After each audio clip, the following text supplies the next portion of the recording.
fourscore and 7 years ago, our fathers brought forth on this continent a new nation, conceived in liberty and dedicated to the proposition that all men are created equal. Now we are engaged in a great civil war, testing whether that nation or any nation so conceived and so dedicated can long endure.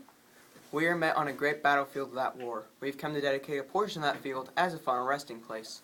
For those who here gave their lives that that nation might live, it is altogether fitting and proper that we should do this. But in a larger sense, we cannot dedicate, we cannot consecrate, we cannot hallow this ground. The brave men, living and dead, who struggled here, have consecrated it far above our poor power to add each act.